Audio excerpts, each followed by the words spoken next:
Hola, buenas tardes. Mi nombre es Cristal León y junto con mi compañera Fanny Meneses vamos a hablarles del pie diabético. Bueno, entonces iniciamos con que la diabetes es una enfermedad con una alta prevalencia en nuestro medio, de un 2 a un 3%. Y una de las principales patologías asociadas es el pie diabético, que en algunos casos finaliza con la amputación del miembro. Los principales factores que conducirán al desarrollo de lesiones en los pies de algunos individuos con diabetes serán la afectación vascular isquémica, la neuropatía, tanto autonómica como periférica, y la infección. Las úlceras en estos pacientes serán de tipo neuropático con mayor frecuencia, siendo necesario diferenciarlas principalmente de las de causa isquémica. Bueno, tenemos los 5 grados de lesión del pie diabético, entonces en el grado 0 encontramos que no hay lesiones visibles, solo piel gruesa o algunas deformidades óseas. Tenemos en el grado 1 que hay úlceras superficiales, en el grado 2 úlceras profundas que penetran la piel grasa pero no afectan el hueso. En el grado 3 tenemos las úlceras que son profundas, extensas y con abscesos. Aquí se encuentra que hay secreción y mal olor. En el grado 4 tenemos la gangrena limitada o necrosis en una parte del pie o de los dedos. Y en el grado 5 tenemos que tenemos la gangrena, se extiende e invade todo el pie. Bueno, entonces la prevalencia del pie diabético está situada entre el 8% y el 13% de los pacientes con diabetes mellitus. Esta entidad clínica afecta mayormente a la población diabética entre 45 y 65 años. Y pues como tal el riesgo de amputaciones para los pacientes diabéticos es hasta 15 veces mayor que en pacientes no diabéticos. Bueno, entonces tenemos diferentes factores. El primero son los factores predisponentes, que son aquellos que en un enfermo diabético van a ocasionar riesgo de sufrir lesión. También los factores desencadenantes o precipitantes que se dividen en extrínsecos e intrínsecos. En los extrínsecos de tipo traumático se dividen según la causa en mecánicos, térmicos y químicos. El mecánico se produce a causa de calzados mal ajustados y aparece como el factor precipitante más importante, llegando a ocasionar hasta el 50% de nuevos casos de todos los tipos de úlcera. En los intrínsecos incluye cualquier deformidad del pie, como los dedos del martillo, como podemos ver acá, la artropatía de Charcot o cualquier limitación en la movilidad articular. Estos agentes condicionan un aumento de la presión plantar máxima en la zona, ocasionando la formación de callosidades que pueden devenir como lesiones preulcerosas. Tenemos los factores agravantes o perpetuantes, que son factores que en un pie diabético establecido van a facilitar la aparición de complicaciones y retrasar la cicatrización. Las úlceras neuropáticas suelen sobreinfectarse por microorganismos de diversa índole, en su mayoría de naturaleza saprófita, como estafilococos, estreptococos, entre otros. También pueden hallarse, si las úlceras son lo suficientemente profundas, organismos aerobios y anaerobios como la E. coli y Clostridium perfringens. Tales microorganismos pueden llegar a invadir los tejidos profundos, ocasionando cuadros como celulitis y artritis séptica. También tenemos los factores predisponentes. Bueno, en esta situación cualquier tipo de traumatismo dará lugar a una úlcera en desarrollo de lesiones en pie de los pacientes diabéticos. El primer síntoma es la disminución de la sensibilidad. En las etapas iniciales, la primera afectación se produce en la sensibilidad profunda y más adelante en la sensibilidad táctil superficial, dolorosa y térmica. Bueno, tenemos los factores de riesgo. Tenemos la neuropatía periférica, deformidades en el pie, presión plantar elevada, callosidades y historia de úlceras previas, amputación previa, tabaquismo, edad avanzada o tiempo de evolución de enfermedad superior a 10 años, movilidad articular disminuida, mal control metabólico, calzado no adecuado, higiene deficiente de pies, nivel socioeconómico bajo, alcoholismo, aislamiento social. En las manifestaciones clínicas tenemos las úlceras, aquí podemos verlo en la primera imagen, el pie artrópico o artropatía de Charcot, aquí podemos ver las imágenes, necrosis digital, celulitis y linfagitis, infección necrotizante de tejidos blandos, y aquí hay una radiografía de osteomielitis aguda. Hola, bueno, vamos a continuar entonces en cuanto a la clasificación de las úlceras de un pie diabético.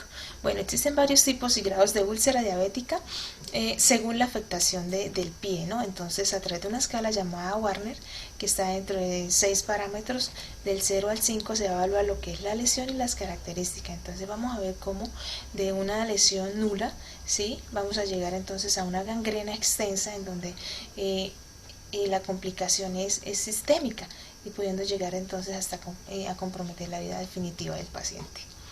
Pruebas diagnósticos para un pie diabético, lo primero que debemos es observar, debemos saber es observar la piel, la exploración de la piel, ya que nos va a indicar entonces la presencia y el estadio de la úlcera. Estos pacientes van a manifestar un aspecto de piel atrófica, sin vello, las uñas serán frágiles y propensas rápidamente a unos hematomas unguiales, como lo vemos acá.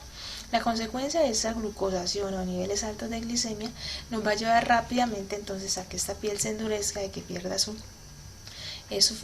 funcionalidad de la piel y lleguemos a una hiperkeratosis y fácilmente llegar entonces a provocar estas úlceras. Las pruebas diagnósticas son muchas dentro de la rutina clínica. Estas pruebas las pueden realizar las enfermeras también, no solo los médicos. Una de las más conocidas es el uso de monofilamento de Sammerweisser. Consiste entonces en colocar al paciente acostado con los ojos cerraditos y a través de cierto instrumento llamado filamento vamos a aplicar una técnica como tipo reflejo, en donde vamos a iniciar a hacer una presión perpendicular iniciando por el dedito pequeño de esta manera hacia arriba y vamos a preguntar al paciente qué siente, cómo es ese tipo de dolor que está sintiendo para poder entonces esclarecer y clasificar ese tipo de sensibilidad neuropática que el paciente está cursando. Otro de los métodos es el índice de tobillo-brazo, consiste a través de un esfingomanómetro, un ecodoppler, tomar la tensión del tobillo y posteriormente tomar la tensión del brazo de la vena braquial y poder dividir esa tensión del tobillo con la tensión sistólica más alta del brazo y poder entonces interpretar los resultados de esta manera. Si el paciente está dentro de un estado normal, va a obtener entonces, vamos a obtener un resultado de 0,9 a 1,4 o de 0,7 a 0, y de 0,7 a 0,9 como enfermedad arterial obstructiva periférica. Y además, si encontramos parámetros de 0,5 a 0,7, hay enfermedad arterial. Como si nos llegamos a encontrar parámetros de 1,4, entonces vamos a ver que el paciente está indicando un alto riesgo cardiovascular. Complicaciones del pie diabético, entonces la más conocida es la infección, la isquemia y el dolor neuropático. La infección, entonces, dentro de la práctica habitual será habitual observar la existencia de la celulitis, ese aspecto rojo en el pie, como además también un olor desagradable y un exudado purulento. Eso nos hace saber que el paciente está cursando con infección. Según el grado de la infección, el paciente puede presentar en su analítica leucocitosis, anemia, aumento de la velocidad de eritrosedimentación globular, alteraciones hidroelectrolíticas y descompensaciones metabólicas como la hiperglicemia o la hipoglucemia. Entonces es importante estar pendiente de los parámetros clínicos. La otra es la isquemia, otra de las complicaciones. Entonces, cuando veamos un piecito así, entonces podamos saber que está cursando con esa complicación de isquemia.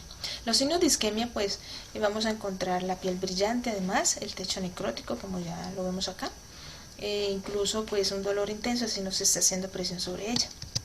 Y la última y la más complicada sería el dolor neuropático. Vemos aquí una imagen muy dolorosa, igualmente acá, por lo que indica que pues es etapa crónica, ¿no? El dolor neuropático aparecerá como consecuencia directa de una lesión, enfermedad que afecta al sistema somatosensorial, provocando alteraciones fisiológicas y zoológicas de las vías que conducen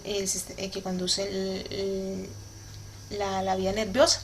Además, se trata de un dolor crónico que provoca alteración de pérdida del sueño, trastornos psicológicos, pérdida de la capacidad laboral, entre otros. Entonces es muy duro llegar a esta situación. Criterios de hospitalización, bueno, eso lo determina el médico o la enfermera cuando haga su anamnesis, su chequeo, cuando observe esos signos y síntomas, esos resultados tanto clínicos como exploratorios del paciente, poder llegar y deducir en qué momento él necesita hospitalización. Tratamiento farmacológico, especialmente es a base de antibióticos, antibióticos vía oral, antibióticos luego a vía intravenoso. Iniciamos con antibióticos de amplio espectro, de bajo espectro y posiblemente pues de amplio espectro. Es indispensable entonces el papel de la enfermera acá, sobre todo con el control de la glicemia, y de esta manera entonces estar en un control exhaustivo de los factores de riesgo cardiovasculares asociados a esos descontroles. Autocuidados del pie diabético. Entonces es indispensable que nuevamente la enfermera está en muchos roles dentro de esta carrera. Entonces en educar al paciente, en inculcarle el cuidado que él debe tener para con su piececito. Uno de ellos es inspeccionar el pie diariamente, estárselo lavando, aplicarse cremitas después de bañarse. Veo que esta piel pues pierde su capa de queratina, pierde estas funciones, por lo tanto se torna muy seco, muy frágil. Entonces estar cuidando el piececito y sobre todo controlando la infección, ¿no? Y bueno, muchísimas gracias. Entonces